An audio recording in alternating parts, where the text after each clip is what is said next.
Is Denver on the brink of collapse? Today we're going to break down why people are saying that and give you a firsthand perspective of what it looks like to live here in Denver and what you need to avoid and know about moving here to Denver because there's a lot of drama going on.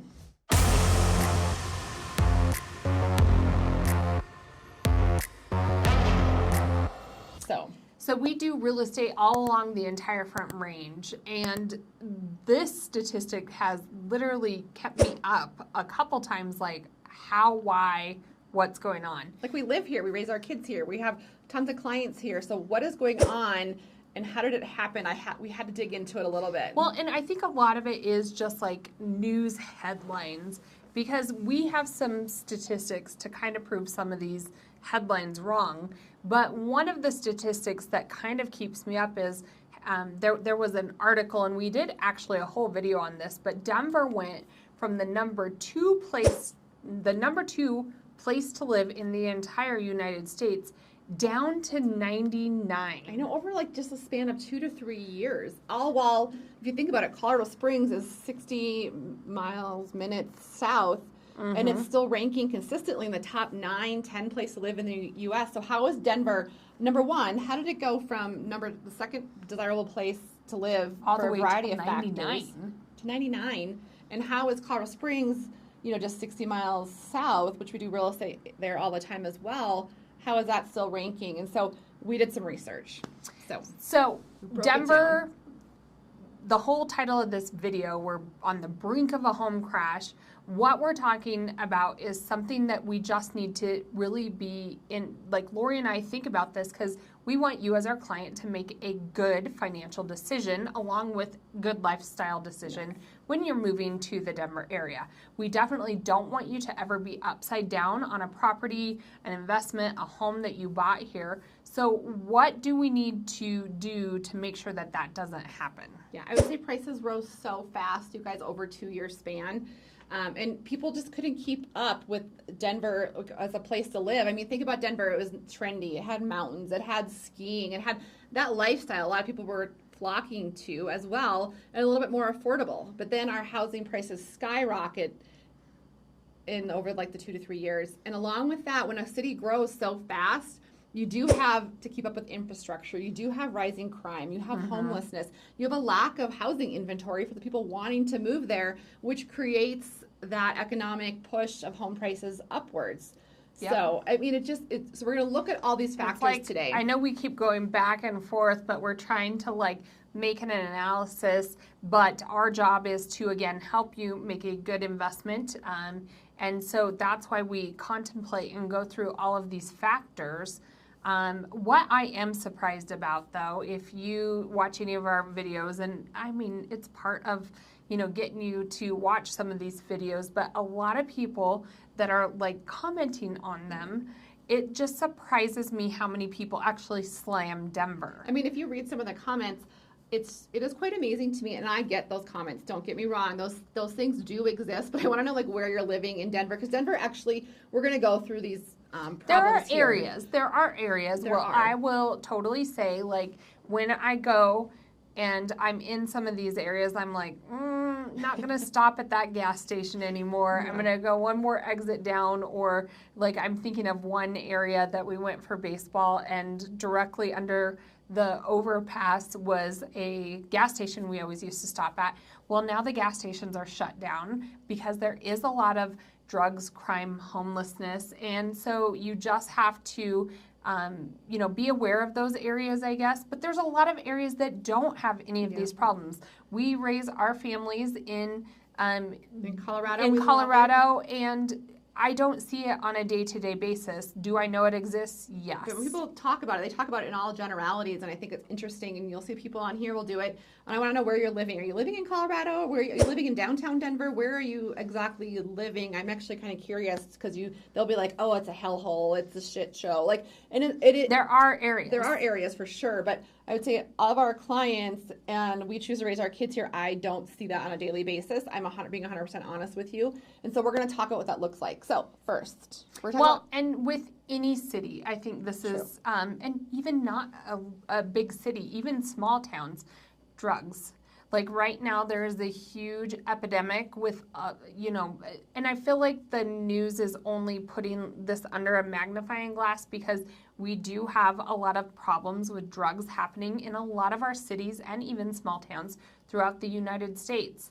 So I don't care if you're going to live in Atlanta or, I mean, if you're going to move to Denver or Atlanta or any big city, all these are going to be factors, in my opinion, at least on some level. And so, like with the drugs, we're not selling homes off of Colfax to our clients. I was going to say that.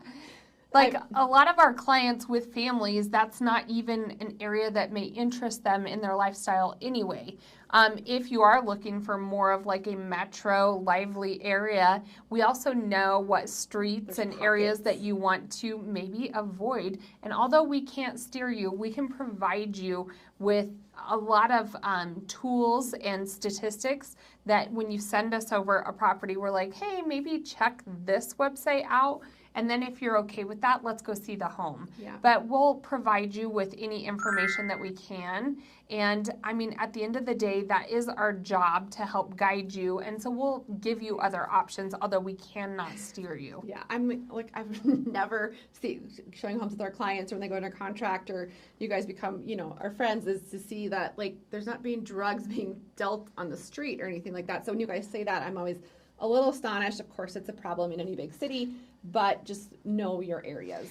Okay, so next, we definitely want to talk about crime. So we talked about drugs. Now we're talking about crime because that comes love up these too. videos. So I mean, safety. Obviously, we're two women. No matter what, you want to raise your family in a safe area. And so, is there crime in Denver? Absolutely. There's crime everywhere, but Denver did see a huge increase. I was surprised.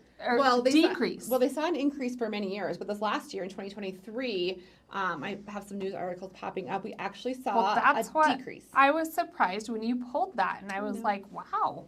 And so, I mean, we're definitely moving in the right direction, and there are so many areas here in Denver where I would maybe not go walking at night. It's always our litmus test. I'm like, Kalene, would you walk that's there? Like would I walk there at night with my dog by myself? That's kind of like what we kind of talk about and say.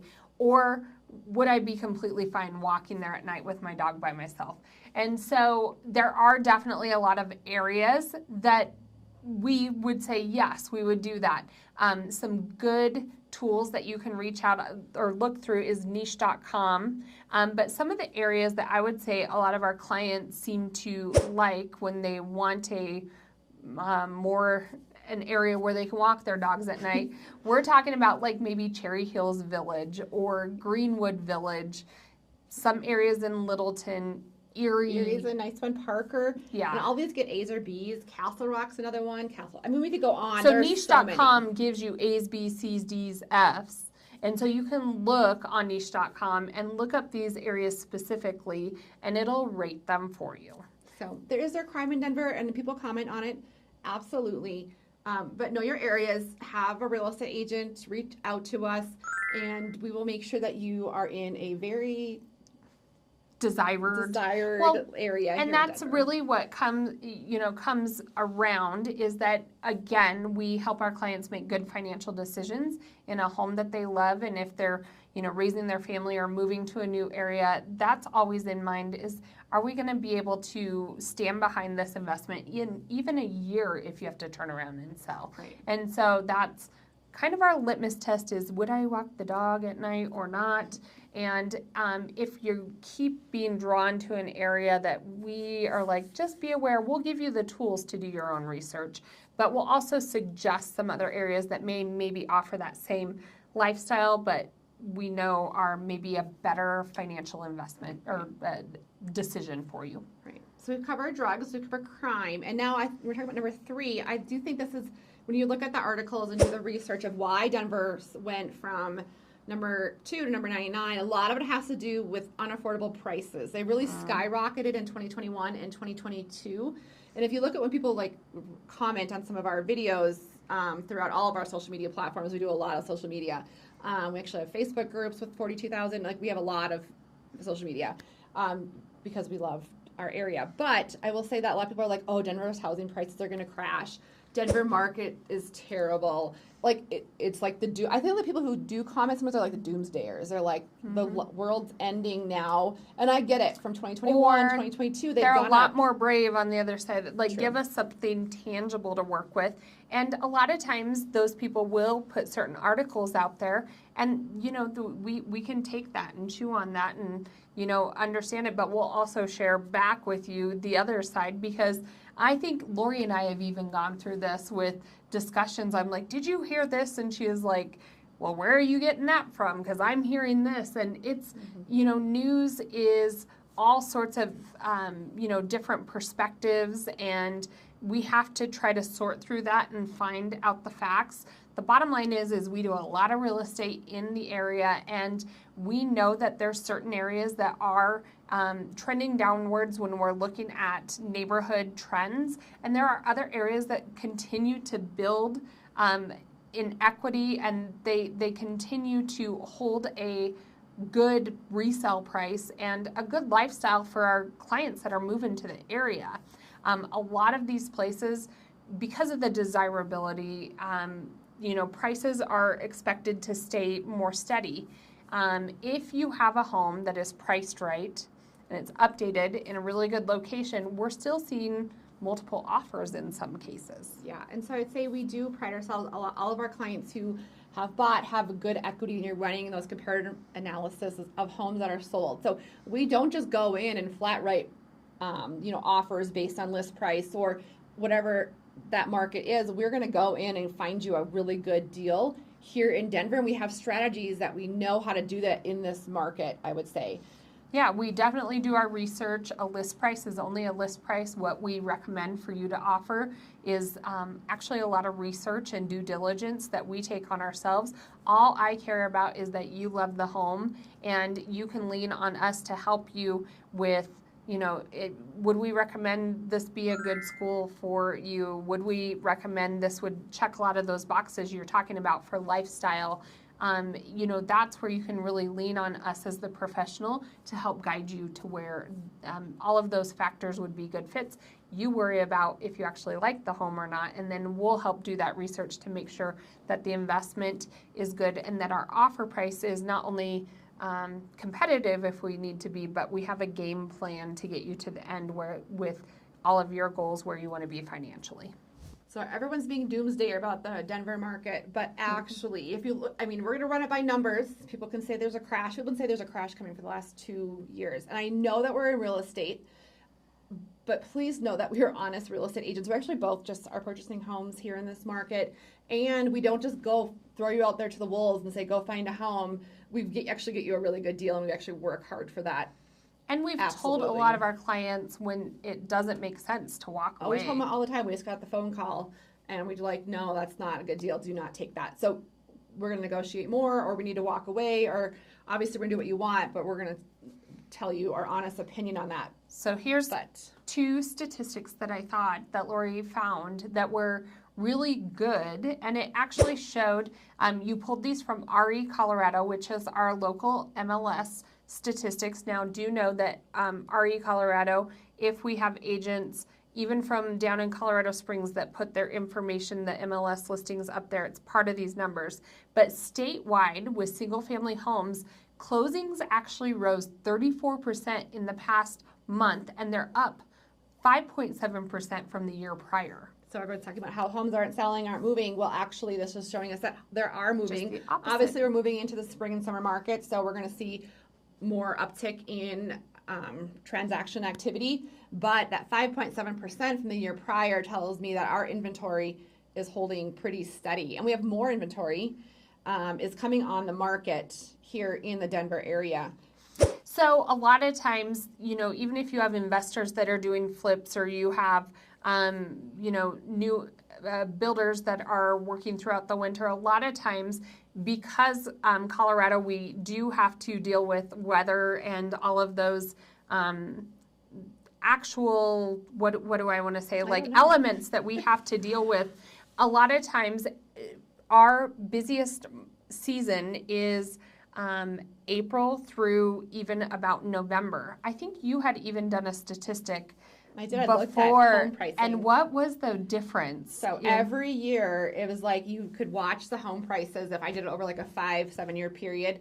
So every year, the lowest average home price, when you look at average home pricing here in Denver, the lowest for that cyclical year was always in usually December, January, February. The highest average price was usually in August, September, those times. And so it's just for that same home, and that's what, I mean, we even advise some of our sellers, if they can wait till summertime to go ahead and sell, because in general, you're going to get a higher price point for the home. And in the same token, if you're a buyer and you're looking at that time of year, you're going to pay more for a home versus what you're going to be looking at for that exact same home maybe in January, February, March. So statewide, the median sales price of $558 is up 4% from a year ago. And these are statistics. I'm not making these up. I'm pulling them from the RE database. So all you guys saying the market's dripping? Diving down? It's diving down. I don't know. These are directly from that. So it's interesting to think about it is up, and the days on market dropped to 62 from 65. So it is a longer average days on market for us, but it is dropping. Okay. So we talked about drugs. Yep. We talked about crime. And now we talked about housing. Yep. Now we want to talk about homelessness. Yes. So it's a huge problem in our downtown area. And like I said, in a lot of major cities, it does spill over to other parts of the area as well. But it's definitely not everywhere. No, I have not seen a homeless camp in any of the places our clients have bought a house, nor have I seen a homeless person when I'm out showing houses. It just depends upon where you're at and to know your areas and know your neighborhoods. Now, with that being said, if we are looking at homes like downtown Denver and you want that real metro, yes, you're going to see it down there. There are areas, even in Arvada, Lakewood, especially under some of those overpasses. Yeah. And if I look at a map and I know where kind of those major roads run, it's almost like if you put like a heat map or something on that, it tends to be more dense in those areas. And then the further you get out into the suburban areas, it does go away for the most part. Yes, it exists because you're moving to a big city if you're looking at Denver. And it's gotten worse because our houses have gotten more expensive. I'm going to be honest with you. That is definitely true. But you have to reach out to us because we know our schools. You have to know your neighborhoods when you're moving to a big city. You have to know the lifestyle you're looking for. Yep. I would say as well, there's different sections here in Denver that are completely different, like yin and yang, based on your lifestyle. But Denver is a wonderful place to call home. We live here. We raise our families here. So all of you commenting, that's fine. I do get your perspective. But you just have to know your areas and know where you want to live. Well, and we had pulled some statistics even from our past clients. So only Laurie and I's Colorado's Finest Agency statistics. And over the past 2 years, 93% of our clients who moved to the Denver area from out of state absolutely love it. They love it. Why do they love it? Yep. So they loved it because of the weather, the schools, the outdoor lifestyle, and everything that our amazing city has to offer. And we've gotten into some really good equity. We have a lot of sun here. We call it Weekend Warriors. You can go. She just went to Granby for the weekend. It was so fun. It was spring skiing. Like we were in t-shirts skiing. It was nice. There's so many day trips you can do from Colorado. It's just unbelievable. It is a great place to live, but you have to know what you're doing when you move here, I would say. Yes, and I would say of those 7%, like I'm trying to think of who that would possibly be. We do have 4 seasons. Sometimes this time of year, we're March, everything still looks kind of dead and dormant. Yeah, we're about ready to come out of that into our actual springtime. But I would say most people that are active and like that outdoor lifestyle, some has just been jobs and family. But in general, most people just love the lifestyle and all that Colorado has to offer. Yeah. So if you're thinking of moving to Denver, make sure you put those numbers into your phone. We're good at what we do. We love what we do. So we'd love to help you make Colorado your home. So for now, we're out from Colorado.